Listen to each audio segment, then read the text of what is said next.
and I tried to actually calculate how you could play these rhythms. And obviously, the human brain cannot process. I'll give you an idea. On the second 16th note in a reasonably fast tempo, starting 13 notes against 7, stuff like that. Obviously, it's I was 23, so I didn't realize it. But sometimes it's important, and this is maybe not a terrible thing to say, and maybe it is. We can say it. Maybe it's important to know what not to practice. Today's episode is a round 2 with one of my favorite guests from the past. Super interesting, intriguing person. I think I used the word intriguing on the last time I had him on. I'm Jason Heath. This is Contrabass Conversations, and we're talking today with Jonathan Haskell. And back in 2016, Scott Rosenthal, a mutual friend of both of ours and a past podcast guest too, by the way. I played with Scott for years in the Elgin Symphony. He said, you know who would be perfect for the podcast? Jonathan Haskell. And he was right. Definitely listen to that episode from 4 years ago if you haven't. I've got that linked up to in the show notes. But a lot has happened in Jonathan's life since we last chatted. He retired from the Orchestre de la Suisse Romande, and I hope my pronunciation is at least passing on that. He's been diving deep into the world of contemporary music. He wrote a great article that came up in our conversation for the Chicago Tribune about 40 years on the job. We talk about this in the conversation, and definitely check that out, which is also linked up to. And just how contemporary music works with the bass, with Jonathan, how he prepares, all sorts of good stuff. We're just going to dive in here. I know you're going to enjoy this one. Here we go.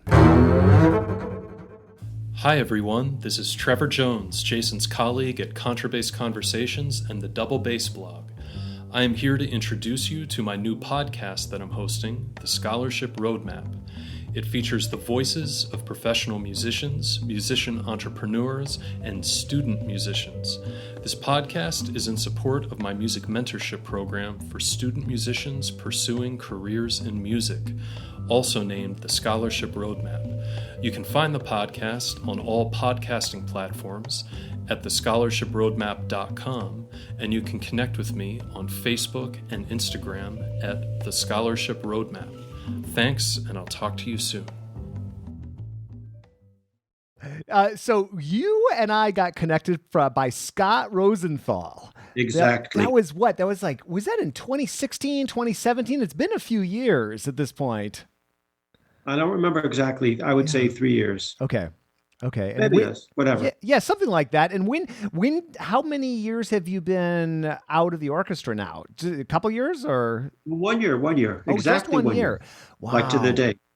Now, how many years were you playing in the orchestra? Over 40 years. Over 40 years. Oh my goodness. Yeah. Okay. Yeah. I started when I was 24 and I left when I was 65. So almost 41 years completely. Wow. I was chatting with the former principal bass of the Melbourne Symphony, and he just left in November. That was it, or like October maybe, or something like that. And he had been there maybe 30 years or something like that. And just like what we were talking about, what the experience was like. You're so used to playing in the ensemble and just like what life was like. And for him, it was literally like 2 weeks out or 3 weeks out or something from the orchestra. So he hadn't adjusted yet. But how's it feel to have that life change? You know, I wrote an article. I guess I never sent it to you. I should have. It was published by the Chicago Tribune online version. It was about why 40 years on the same job is not enough. And I will send it to you. And it was a heartfelt article that I wrote about 6 months before my retirement. And now, after being retired, I have to be honest, because there's no reason for me to lie. I don't feel the same way at all. And it's a terrible thing to say as an orchestral player, but you are a pawn no matter how you cut it, even as principal, even as assistant principal. Your musical taste is never, I'm not trying to be negative, Jason. That's the last thing I want to be. Music is just so cool and it's wonderful to be able to play it. But the fact of the matter is that when you're in an orchestra, your musical opinion is never solicited. You know what I mean? Yep. So maybe I don't miss that aspect. As far as my colleagues, I still love them all. And I can't wait to go to my orchestra is, of course, on quarantine, my old orchestra, and they're playing a concert in the huge cavernous hall. It's not that big a hall. It's 1,800 seats. Next week, actually Saturday, they're playing a concert. The hall holds 1,800 people. How many people do you think they're going to sit in there? Take a wild guess. I would guess 0 based on what's going on in California, but maybe more than that. No, it really is a public concert. 300. Wow. I'm surprised at that, but I guess I don't know whether, I don't know who sets the rules. They're going to play Mozart symphonies and 300 people, and they distributed 300 free tickets, and they were gone within a half an hour, which is very cool. And with all sorts of instructions to people about what it is to go to a concert, as if someone would really go for the first time. It's possible. I imagine it's not the case. I imagine it's all subscription people and maybe retirees like me. Whatever. So they're starting up again. They obviously stopped playing for a public in early March, like every orchestra in the world. Mm-hmm. And June 6th, which is Saturday, I believe, or is it tomorrow? No, June 6th is Saturday. They're going to play Mozart symphonies, 300 people in a huge hall. But I mean, we're creeping back. Obviously, anyone in any business, Broadway, anything, all we're afraid of is that people are going to be scared. We hope they won't be. I personally don't think they will be. But it's true that in a symphony concert, what's the average age of the concert goer? My age. Yeah. Which I know I don't look old. You can't see me anyway. Oh, you can see me. But I mean, that would be the problem. Anyway, the subject today is contemporary music. And I've been playing that since I was at the University of Chicago.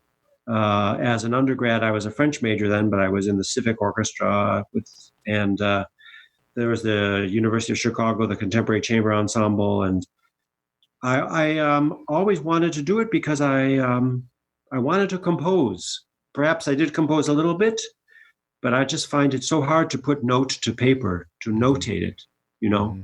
So I've been an interpreter of contemporary music for forever, and I love it. It's a challenge because I like something that makes my brain work, Mm-hmm. And you play it as well. But I mean, the one anecdote I wanted to start out with was we play the bass. Not everyone knows how to write for the bass. In fact, in these, I guess you could say over 40 years of playing contemporary music, there have not been that many pieces that were really well written for the instrument. So I talked to a friend of mine who's an accomplished composer from Slovenia. And I said, don't you think there should be more concertation, excuse the pun, between composers? It's not that funny. Between composers and players. And she said, no, because if I were a famous composer, you just figure out how to play my piece. But since I'm not, you won't. That comment I found extremely surprising, especially from a good friend and a good composer. But it's an interesting point. It's an interesting point for sure. It's something that I've spoken with a few composers about, and some people here in the States. I've talked with especially if you're thinking about large ensemble pieces, like it's different depending on the group. But people, several composers I've talked to who had the opportunity to either write for wind ensemble or for symphony orchestra. A lot of people are looking at wind ensemble because what happens, at least here in America, right? You maybe write for you write a piece, and the University of North Texas Wind Ensemble is going to work on it, and they will devote 12 weeks to working on it with sectionals and with just that care and attention. And then I remember subbing in the San Francisco Symphony maybe a couple of years ago, and we were playing some contemporary piece, and the vibe of the orchestra in that particular piece was not super accepting. So I understand. I can understand that for sure. And that was somebody who was, I forget the composer, but they had enough name recognition to get programmed by an orchestra like that. So that's a really good point you bring up, Jason. Yeah. And I have to make a comment about that. Please. You are so right. And the last thing I want to do is denigrate the colleagues of my entire career. But the fact of the matter is that I was one of the only people in a 112-member orchestra who actually, A, was interested in contemporary music, and B, enjoyed it. Mm-hmm. So a symphony orchestra is a very conservative bunch of people. Mm-hmm. That's a pity, but that's the way it is. And I will say the one thing, though, Heinz Holliger, the famous Swiss composer, he conducted his works with the Cleveland Orchestra, and he said we know that they're incredible workaholics, even about his music. And his music can be hard to figure out what he wants sometimes. So that might be the exception, but you're absolutely right. Like Chicago Symphony, there's a German composer, I forget his name now. He said that they devoted 1.5 rehearsals to this piece, and that was it. So you're right. Writing for ensembles would be a better idea if you want attention given to your piece. Definitely. Well, it's interesting. So speaking of the same ensemble, I'm just thinking of it because I live here in San Francisco, but playing another concert maybe 6 months ago or something with them, they had their contemporary music series going, which is in a black box theater there, much smaller venue, always sold out. It's one of these, beer and wine and cocktails, and it's this multimedia production, and you have it's the symphony musicians, but it's maybe a solo viola piece or like some sort of chants music piece or something like that, and multiple stages. And it was just so interesting to walk in there and have like a totally different contemporary music experience where like people were into it. The average audience age was not retirement age. It was people 20s, 30s, early 40s. And it was just so, and I just had so much fun and really thought a lot about some of those pieces. It was, so I don't know that it's funny how those same people who were like complaining about the contemporary piece, maybe it just wasn't that good a piece, but then those same musicians in this smaller ensemble kind of setting, with I think the largest group was maybe 15 people, just seeing them explore and was really fascinating to me. But that's fantastic news. Obviously I live in Europe. I'm not aware of what goes on in the United States for contemporary music, except for a little bit in New York. I will research that and see what repertory they do. The thing is, it might be a different sort of repertory than we do.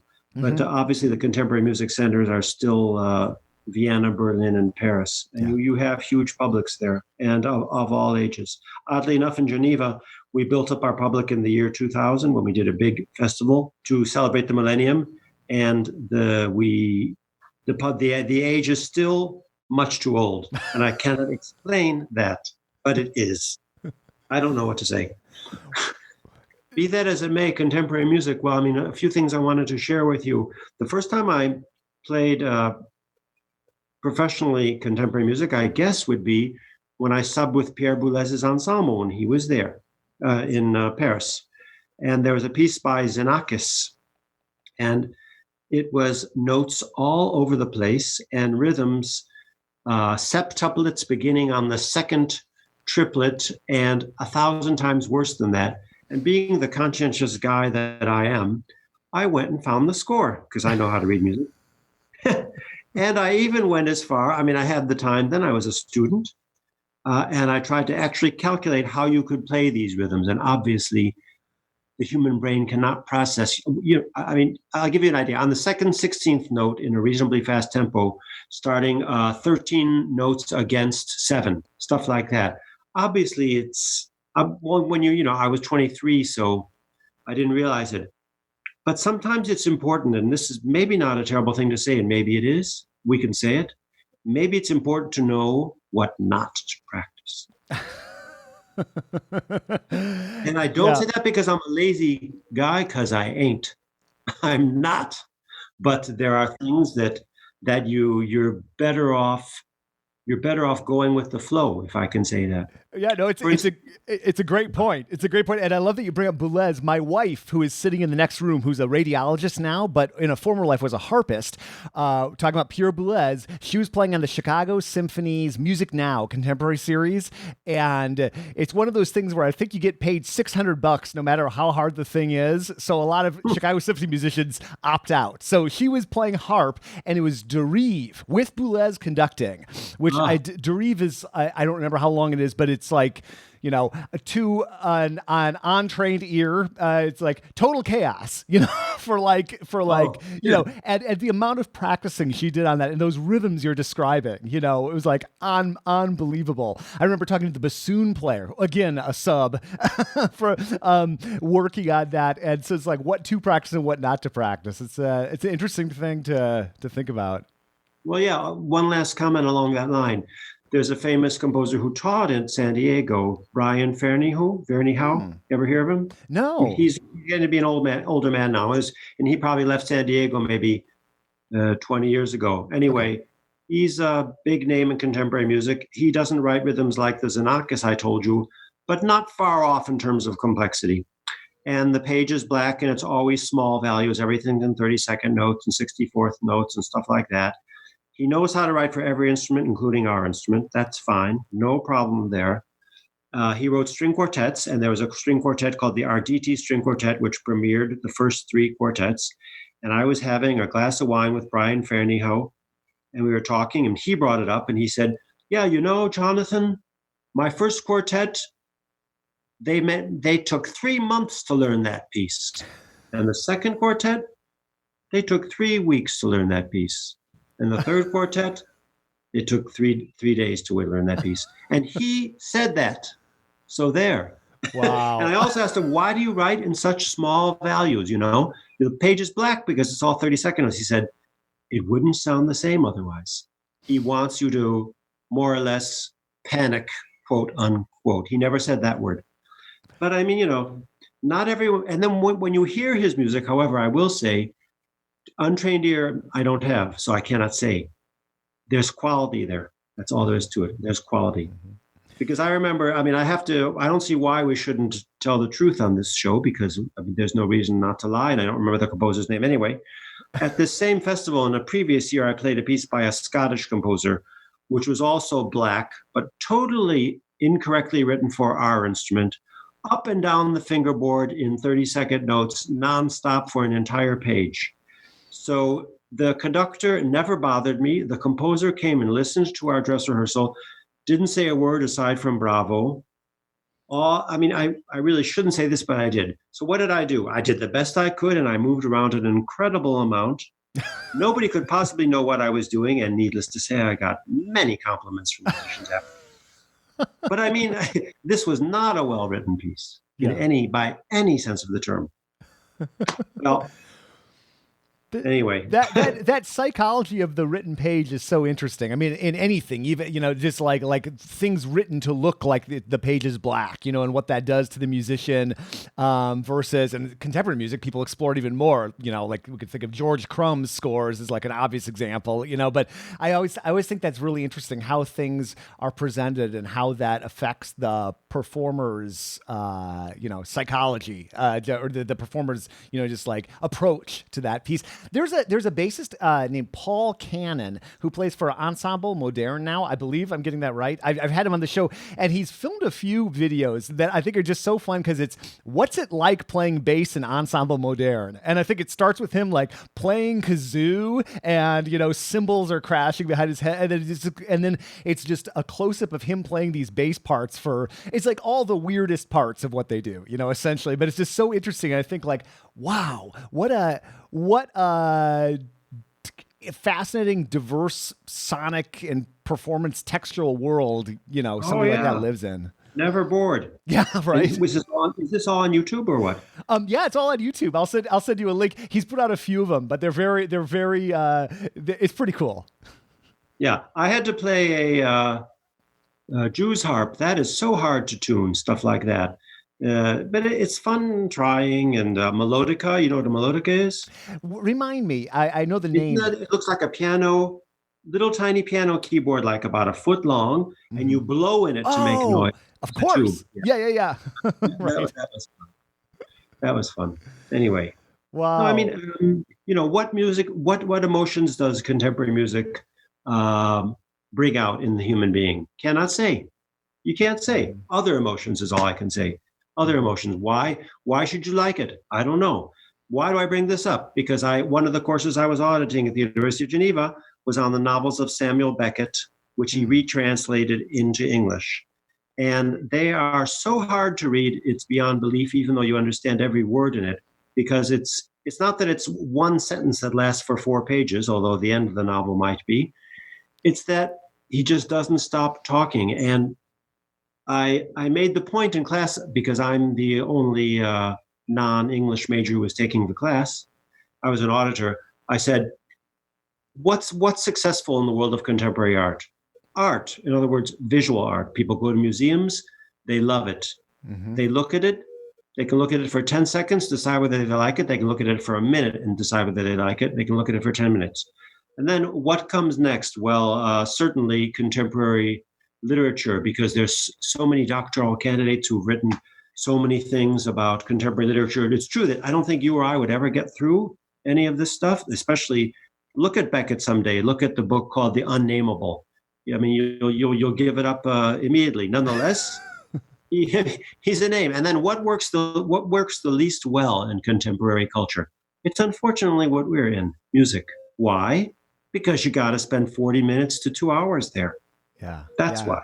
Right. It's the durational nature of the art, right? Isn't that? And you're so right on the money in terms of contemporary art. I mean, even if you look at contemporary art prices, or anything, or like here, the San Francisco Museum of Modern Art. I mean, you go, it's generally, not right this exact second we're talking about, generally packed and totally, I mean, it's like one of the cultural highlights of visiting the city. And while that San Francisco Symphony contemporary music series I went to was great and well attended, that was framed very differently. Things were shorter. It was more of a multimedia experience. So there was art baked into it and everything. So yeah, it's tough with durational, a durational art form.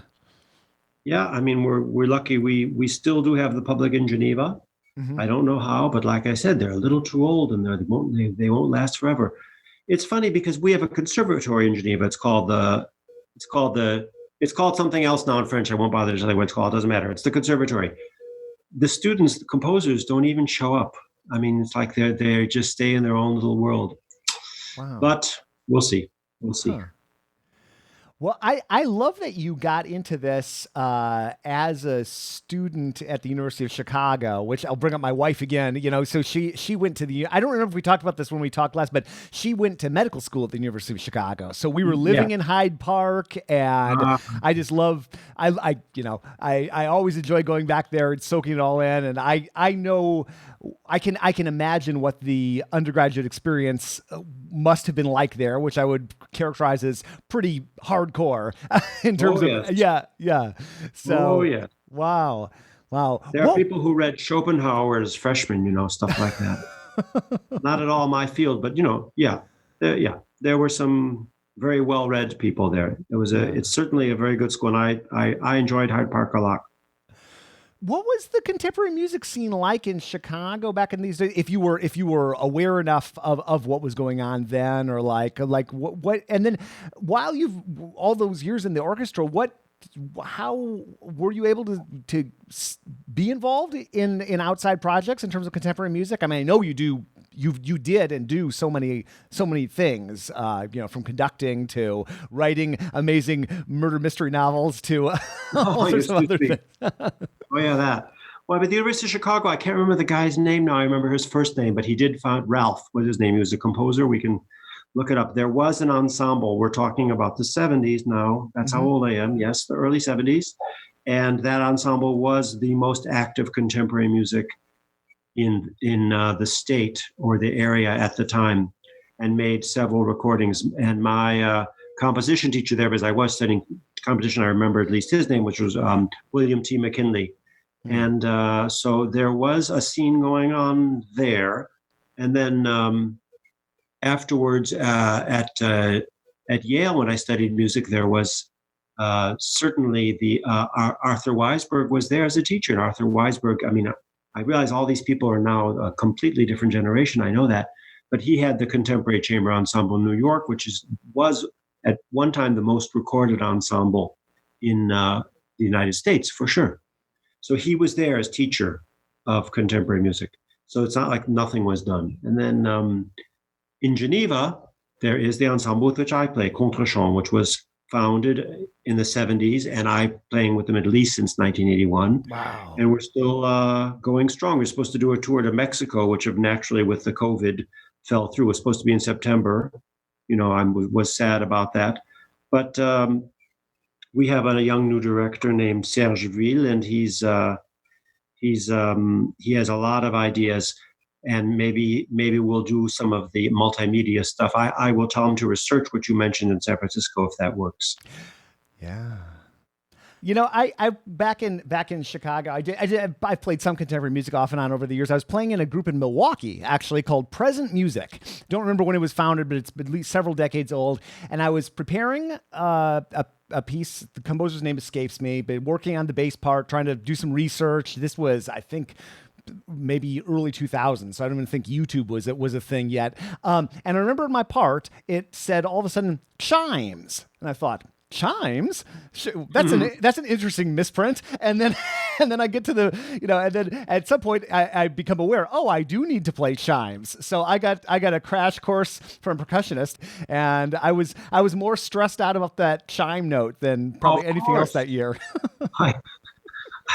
I bet you were, yeah. Well, so like preparing, I mean, probably anybody or most people who listen to this, who's, especially if they spend any time in orchestra, kind of have an idea of how to prepare an orchestra piece. And, you're going to spend more time on Nielsen 5 as a bass player than Beethoven 5, probably, for many reasons. But like, you get into contemporary music, where do you even start? From learning how to play chimes to like trying to research a composer or a piece that's never been played. Like, do you and you've done this for a while now. Do you have any sort of how do you approach preparing a piece? This is a big question. Sorry. How do you approach preparing a piece, or advice for people who are getting into contemporary music? Yeah. Well, I am incredibly conscientious, and that's just the way I'm made, okay? So I get the score, I look at it, and when I see something that's not quite right, I get the composer's email address and I write them. And they're absolutely tickled that someone's paying attention to their piece, obviously. And often we correct things. And recently in Contrechamp, I've had real dialogue with composers. If my ensemble, the Ensemble Contrachamp, now always automatically puts the score of the piece online so that we can rifle through it and see what the heck's going on. Me personally, that's my advice that I would give any musician, because when I show up at the first rehearsal, I know, maybe I'm too conscientious, but how can you be too conscientious? You can't be. It's not possible. It couldn't hurt, It couldn't hurt. I know with whom I am playing. Because as we know, these pieces, sometimes in the complexity, you are together with someone, and sometimes you're definitely supposed to be exactly not together with a person, even in Elliott Carter. Now, why Carter wrote that kind of stuff, I couldn't really say. And actually, I had the chance to ask him once, and I should have. Because we played a lot of his pieces because, he's a great name. Whether it moves you or not is another question. Be playing a piece where bass cello playing the same sort of pitches together. Sometimes it's together, sometimes it's not. If you don't know when it's together and when it's not, you think that you're messing up. So you just have to study the score. And so I do, and I mark it in my part. I'm a big marker. Over the years, I've had colleagues, stand partners who don't mark a darn thing in. And you see parts coming in, I'm talking about any kind of music, contemporary or classical or romantic. And you see parts that have come in from other orchestras in Germany or France where they've written nothing in. I write stuff in. So that's me. What do you want? Anyway, I've left a trace of myself in all the parts. 50 years from now, if they're still around, they'll see me. And not that they'll remember me, but they'll see what I wrote in. Is that fun to have your old writings resurface? Like it's like revisiting a time in your life, when you see something like that. And like you, I mark like crazy. I used to play in this chamber music ensemble up in Door County, Wisconsin. And I had my whole kind of shorthand for who came in when or what I should be listening for. Like, I'm sure you developed or have a system. Like what are you marking mostly? Are you marking other people's entrances or who's playing the same thing as you are? Especially, unison. Okay. Unison stuff, because that we know has to be together. Something I've been doing more recently in any sort of small ensemble setting is actually reading off the score. I've got my iPad here, and I've been marking. I'm taking notes. I use this thing all day, and I found that to be so helpful. I can't imagine digging into just about anything these days without the score. The iPad's great until it doesn't work in the middle of a concert or it turns 2 pages at a time, Right. which has happened to a few colleagues of mine. Oh dear. Yeah. And Right. you know, that was pretty nuts. They're sitting there, they step on the pedal, was a cellist, he had the pedal, and it goes 2 pages ahead. So every single page, and it was Philip Glass opera, Kafka, the Penal Colony. And so he was flipping back a page each time, and I saw him. I never saw the guy so seething mad in my life. I had no idea what was going on, and I couldn't do anything. So the iPad Pro is a wonderful machine until it fails in the concert. Well, and that's one of its giant drawbacks is I think you when you're playing off paper, you have you can find your place in the part. There's no sense of where you are in the part, right? It's just a screen you're going through, and like I don't do much conducting these days, and I've certainly done no conducting the level of what you do, but I do some conducting sometimes, and I finally started to conduct off the iPad, which I thought would be a bummer because it didn't have 2 pages, but there was something about looking down and having it be in the same spot on the stand that I actually quite enjoy using it for conducting, but I had a similar thing happen conducting. I was like, I flipped back when I meant to flip forward or something, and if it's a score or a bass part or whatever, you're used to the part where you are on the page, where you are, within the pages, and yeah, so that's a giant drawback for sure. Yeah, I mean, maybe it'll be improved enough that there'll be no glitches in the future, but it was a nightmare for that colleague. So that's all I can say. Terrible. When you're looking through the score and then you end up, with these contemporary composers, living composers, getting in touch with them, like what are you looking for errors, or what are you looking? I mean, this is again a huge question, but you open up a score to a new piece that you're going to be playing. What are you looking for? And as someone I am looking for errors. I'm looking for things that are impossible to play, because depending on the composer, there are times when there are things that just either you don't understand or they actually made a mistake. And everything usually, I would say 80% of the mistakes are concerning harmonics, because they just don't, it's not their fault. They should have it checked, because the octave transposition throws them off, or they don't realize that there aren't those harmonics there. I mean, I'm a whiz at harmonics. I always was, but there's things there's still people who make mistakes. And that's what I'm looking for. I'm looking for mistakes. I'm not looking, or things that just won't work. I played this piece by Holliger with a German name that I won't bore you with. And one of the movements involved taking a glass jar and putting it up the strings, and some other effects that it was made you so, and it was just for a singer and bass, that particular movement. It would made you felt lucky if you didn't drop the darn jar on the ground. And it was total panic. And I really, really worked as hard as I could on it. I even went to take a lesson. I took the train for 3 hours to Germany. I'm very conscientious, I told you. I don't know. What can I say? To study with the bass player who had played it.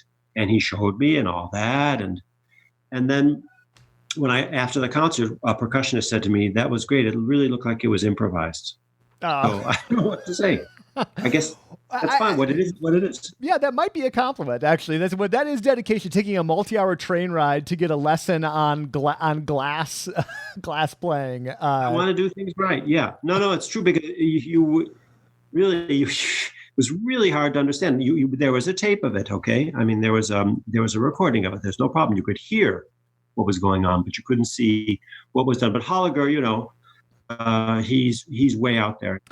In terms of harmonics, are contemporary composers sort of, do they have a pretty standard way that they write them these days? Because I know I've even talked to some people who do film score arrangements or video game music and that kind of thing, asking about bass harmonics and the way people like to see them. Is it maybe, do you have a way you like to see them, or are these days in the 21st century, are composers kind of writing bass harmonic notation the same in a consistent way? I would say not consistently enough. And the very short answer to your question is indicate actual pitch, please, because I can figure it out afterwards. Unless you really, either actual pitch or the position, either way we'll figure it out. If you're smart enough to write the actual position where it's played, That's just fine. Otherwise, please write the actual pitch. Then you can figure it out because people get it wrong all the time. I mean, even Maurice Ravel made mistakes in Le Tombeau de Couperin, third movement. So, Yeah, I know. That's one of those things. Many a bass player has been caught by that piece or other, similar French pieces, like thinking it's going to be a cakewalk in the rehearsal and not really looking. And then people are kind of trying to figure it out and trying things on the E string. And, it can be a world of confusion for sure. Yeah, but make the conductor tell you he's paid so much money. He or she is paid so much money. Make true. them call them, say, oh, what am I supposed to do there? Then you'll figure it out. No, I mean, we are the only experts on our instruments and harmonics. And there are people like Ligeti, a great composer for sure, who took the notion of writing in when it was at normal. Oh, that's right. When he wanted actual pitch, he used the word loco. And he has a school that followed him. Well, let me tell you, sorry, I'm an expert. That's not standard notation for actual pitch. Write actual pitch in English or any language you want, not loco. Loco has confused me in the past. Mm-hmm. That's where the problem is. Okay. And I mean, if the composer shows up at the rehearsal, that's fine. Otherwise, you could completely make a mistake. Yeah. I mean, you could record it wrong. You could perform it wrong. Yeah, it's interesting. That's alas. But really, I can tell you right now what turns orchestral players off to contemporary music. It's when it's not well written. Sure. That's right. the first thing. Especially brass players. Mm-hmm. We did a piece by a composer whom I shall not name. I conducted the 3 sectionals, 1 brass sectional, 1 woodwind sectional, 1 string sectional. And then the next day, we did the piece with the Fabio Luisi, who was our director at the time, all together. And he was a very serious musician, and he worked on things. But the composer, unfortunately, wrote quarter tones for brass instruments that were unplayable. Now, I didn't realize there were such things, but there are. And that really, you could hear the impatience in their voice when they said that, because I know in a trumpet, there's with your 4th finger, you can pull in and out the slide and change all sorts of intonation things. Trombone, obviously, piece of cake. But I think on the horn, there are places where you cannot do a quarter tone or whatever, or not on that note. Mm-hmm. And that discouraged them so much. And I will admit that after the concert, they ripped up his part and threw it in the wastebasket. Ooh. Really terrible to say.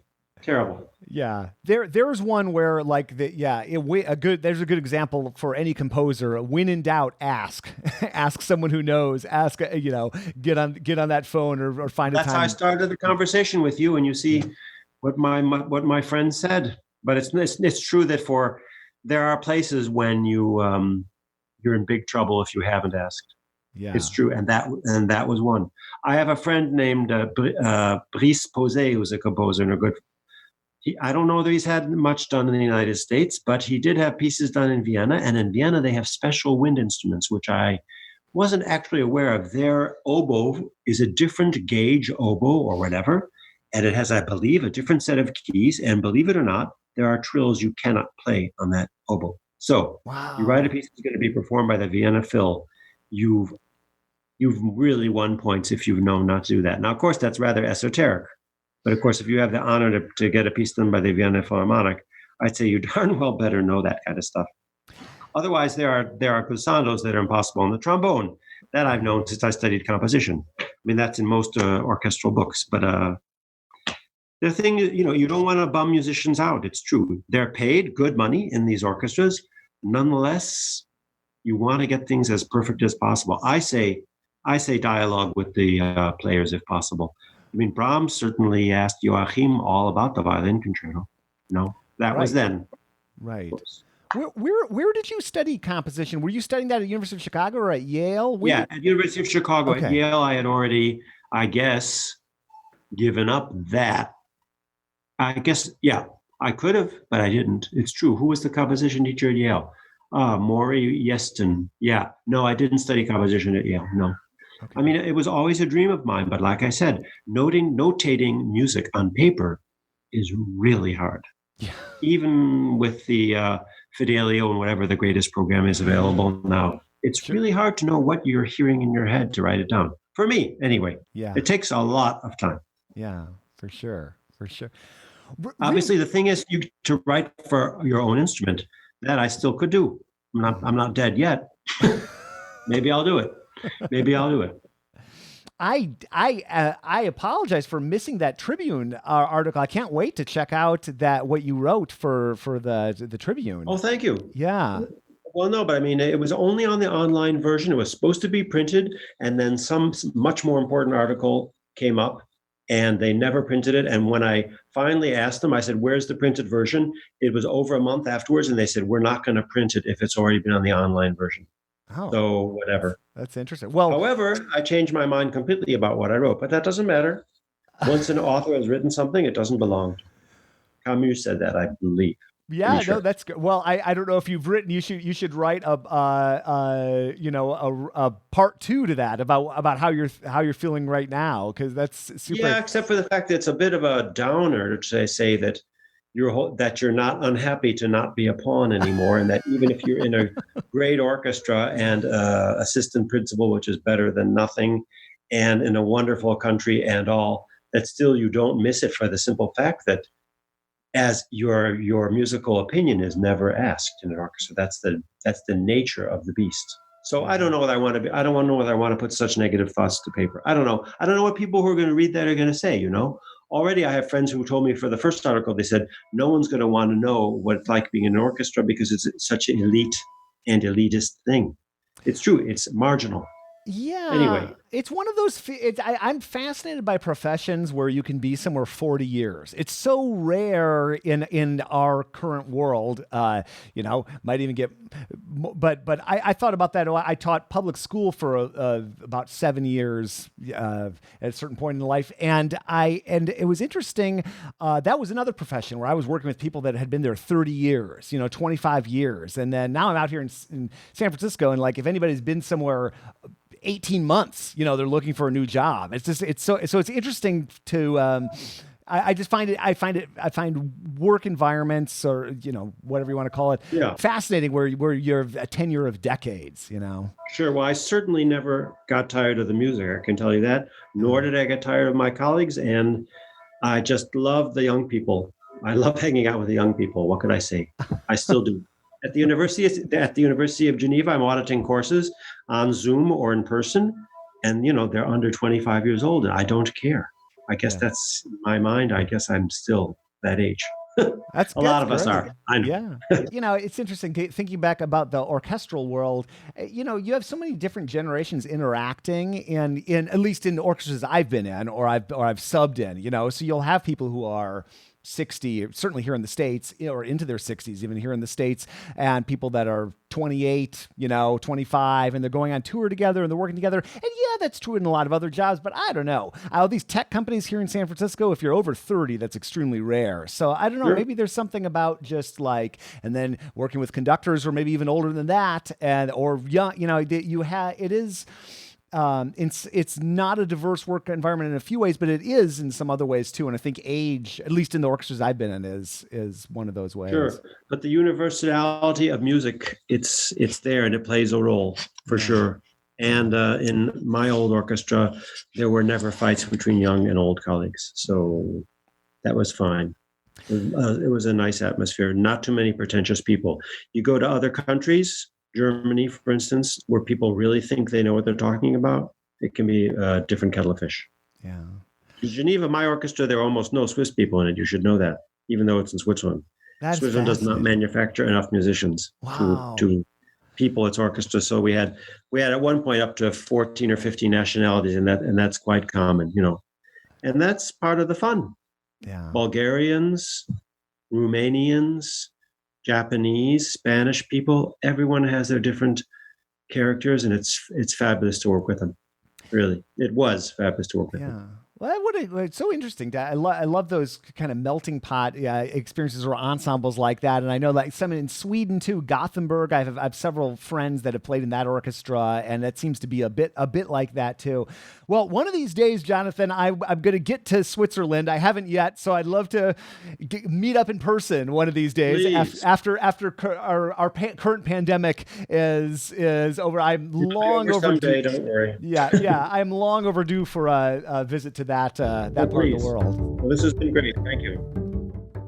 Jonathan, thank you so much for chatting. Folks, I really hope you enjoyed that. And if you haven't listened to our first conversation, definitely go check that out. That was one of those where I couldn't find a lot of information on Jonathan on the internet, so I went into that conversation not really knowing what to expect. I think I texted Scott Rosenthal to ask for some topics to dive into, and it totally went in an amazing direction. And we talked about his novel, which I think that came up in this conversation here today.